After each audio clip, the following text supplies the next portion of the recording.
Hello, this is our Lent course at St Luke's, and we're on chapter 4 now of Rowan Williams' book, Being Disciples. It's called Holiness, and it's being guest read this week by Gavin Williams. Holiness, a reading from St Paul's second letter to the Corinthians. Now the Lord is the Spirit, and where the Spirit of the Lord is, there is freedom.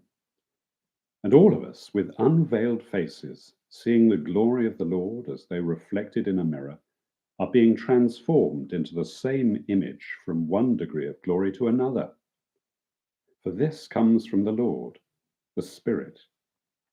For it is the God who said, "Let light shine out of darkness," who has shone in our hearts to give the light of the knowledge of the glory of God in the face of Jesus Christ.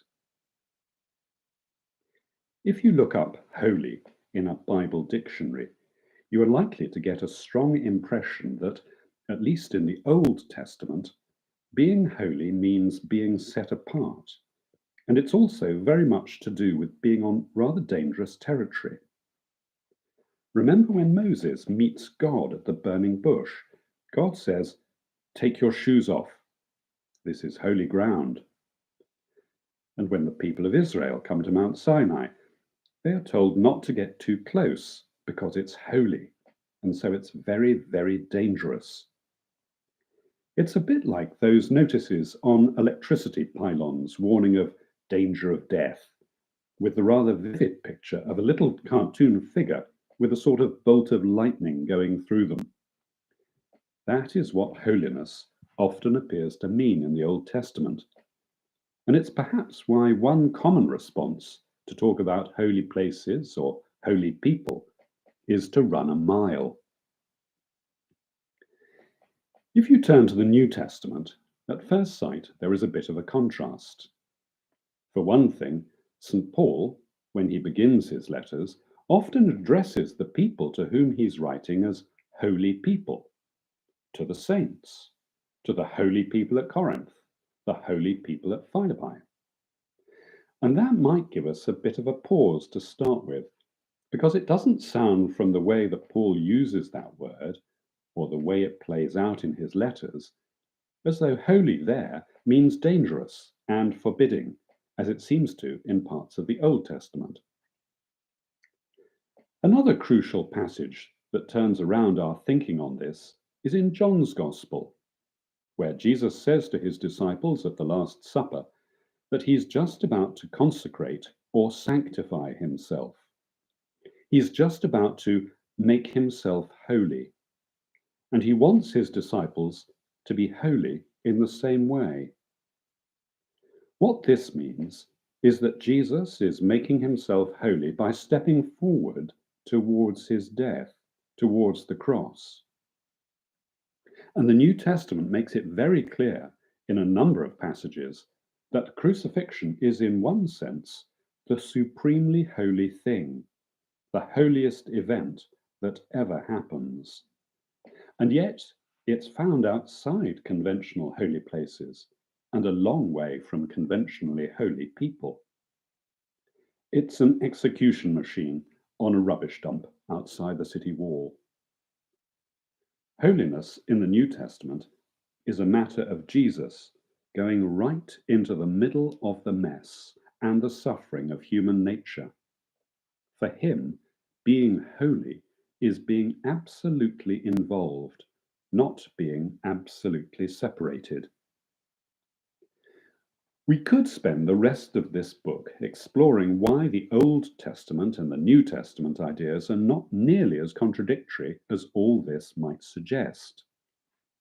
But it's a helpful contrast to start with, simply because quite a lot of people have a feeling that holy is a scary word for scary realities, that holy is dangerous and weird. Of course, it's equally true that the word is often heard as suggesting something less robust or three-dimensional than ordinary life. Holy is to do with a particular kind of religious building with dimmed religious light, or with people a bit drained of blood, the sort you see in some stained glass windows. But whether we are thinking of dangerously weird or ghostly and vague, what these views have in common is the assumption that holy is, well, in a nutshell, not like us. This is where the way that Jesus talks about holiness at the Last Supper is so transforming. Holiness there is seen as going into the heart of where it's most difficult for human beings to be human. Jesus goes outside the city. He goes to the place where people suffer and are humiliated, the place where people throw stuff out, including other people. Outside the camp, in the language of the Old Testament, if we take this seriously, the Christian idea of holiness is to do with going where it's most difficult, in the name of Jesus, who went where it was most difficult. He wants us to be holy like that. That is why there is no contrast, no tension really, between holiness and involvement in the world. On the contrary, the most holy, who is Jesus, is the most involved, most at the heart of human experience. And we really misunderstand the whole thing very seriously if we think that holiness means being defended from our own humanity or other people's humanity. Quite the opposite. To understand this, we need to bear in mind an all-important distinction between being holy and simply being good. There's a fine phrase in one of Evelyn Waugh's novels when a character is described by another. She was saintly, but she wasn't a saint. The character in question is indeed saintly, very strict, devout, and intense. But the effect she has on those around her is to make them feel guilty, frustrated, and unhappy. They feel inadequate. And I suspect that many of us experience this when we encounter people we think are saintly or very good. They make us feel rather worse. I had a Northern Irish friend when I was an undergraduate who said of a common acquaintance of ours, "He's so nice, you could kick him." In contrast, holy people, those who are saints rather than saintly, actually make you feel better than you are. The pursuit of goodness can be experienced as if you are taking part in a competitive examination in which some people are scoring very well, others are on the borderline, and some are sinking below the line. But the holy person somehow enlarges your world, makes you feel more yourself, opens you up, affirms you. They are not in competition. They are not saying, "I've got something you haven't." They are showing us something that it's wonderful simply to have in the world. When I think of the people in my own life that I call holy, who have really made an impact, it's this that comes across most deeply in them all. These people have made me feel better rather than worse about myself. Or rather, not quite that. These are the people who make me feel complacent about myself. Far from it. They make me feel that there is hope for my confused and compromised humanity. God is big enough to deal with and work with actual, compromised, and imperfect people. Look, here is a life in which He has come alive. Real holiness somehow brings into my life this sense of opening up opportunity, changing things. It's not about my being made to feel inadequate or looked down on. On the contrary, somehow I feel a little bit more myself, not in any way that suggests I don't need to change, to repent and believe, but simply through recognizing God active in the world. I have a theory which I started elaborating after I had met Archbishop Desmond Tutu a few times, that there are two kinds of egotists in this world. There are egotists that are so in love with themselves that they have no room for anybody else. And there are egotists that are so in love with themselves that they make it possible for everybody else to be in love with themselves. They are at home in their skins. It doesn't mean that they are arrogant or self-obsessed or think they are faultless. They have learned to sense some of the joy that God takes in them. And in that sense, Desmond Tutu manifestly loves being Desmond Tutu. There's no doubt about that. But the effect of that is not to make me feel frozen or shrunk.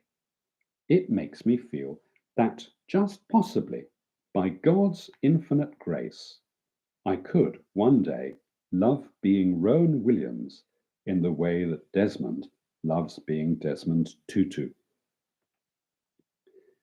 That is one key aspect of holiness, which is why, in the Roman Catholic Church, one of the criteria used for making people saints is that they produce joy around them. This was put very well in a reminiscence about a great Anglican priest of about half a century ago.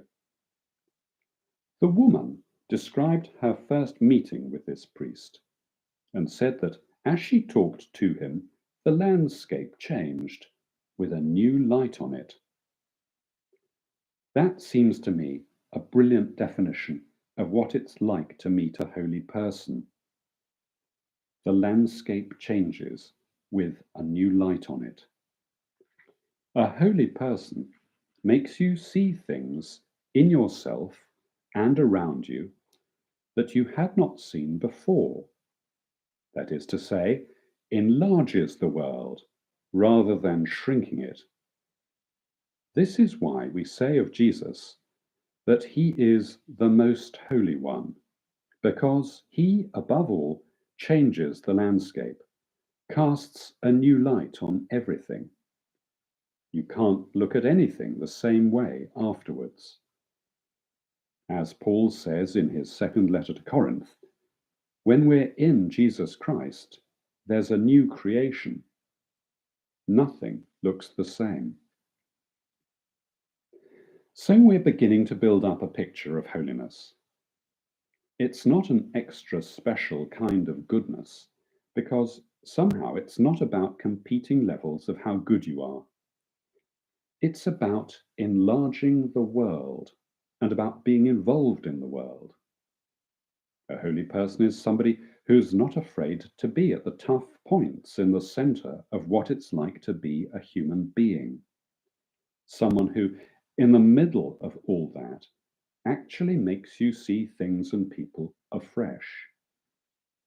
At the end of the day, this boils down to something extremely simple and extremely difficult, which is that holy people, however much they may enjoy being themselves, are not obsessively interested in themselves.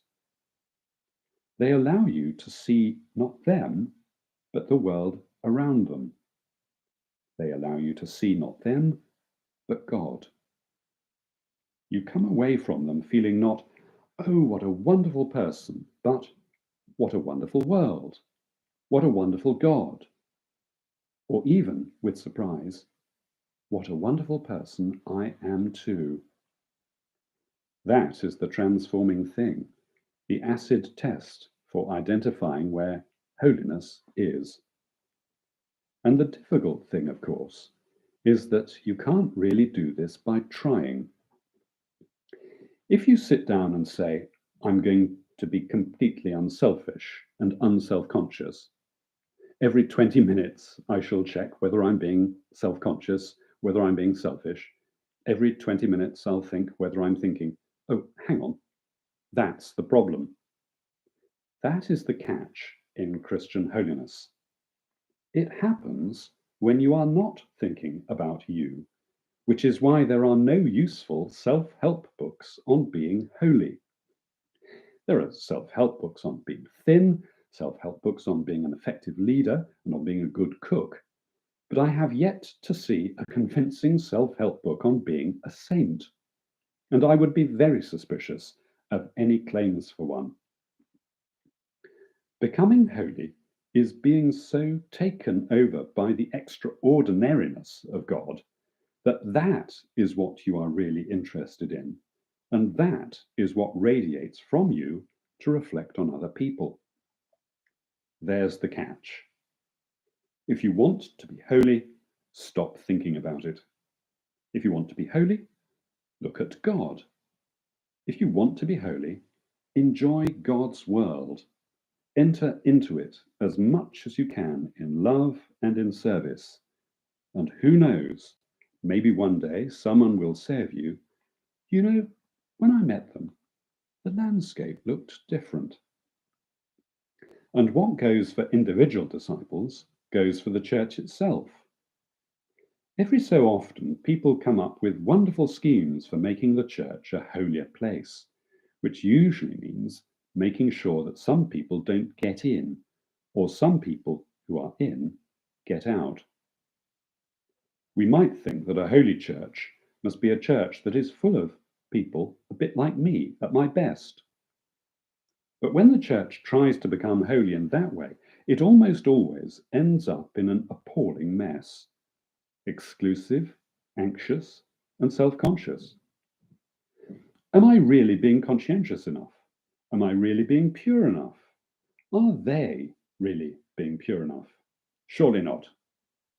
Whereas the truly holy church is taken over by the excitement of the extraordinariness of God.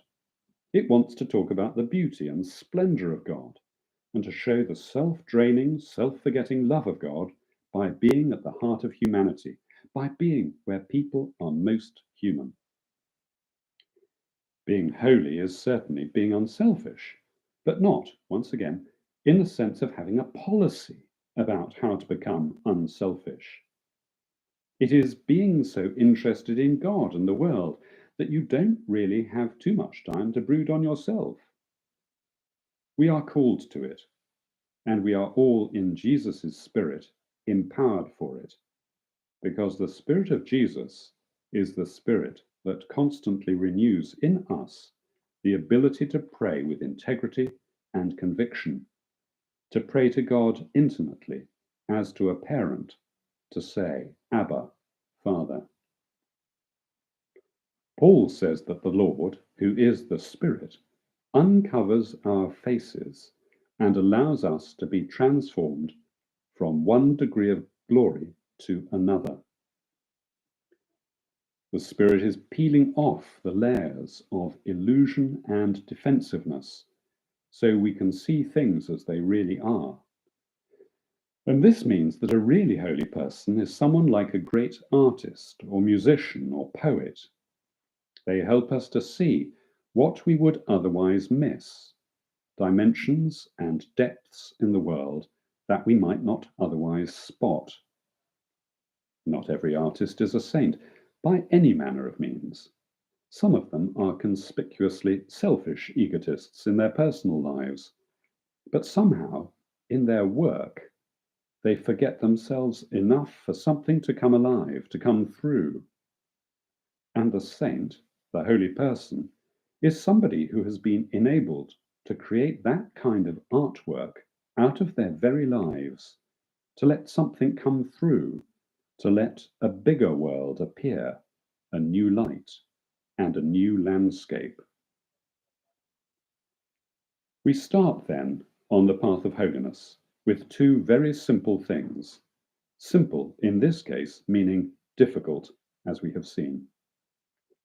Looking at Jesus, looking at what God is like, looking at the gospel and all that means.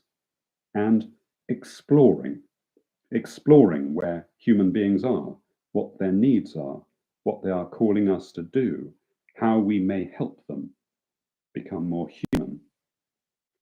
These two, looking at Jesus and exploring in the human world around you, are the only things that could possibly give any foundational advice on being holy, which, as I say, doesn't really work anyway.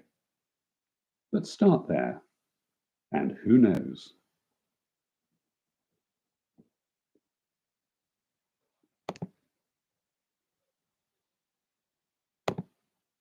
Okay, that's a wrap.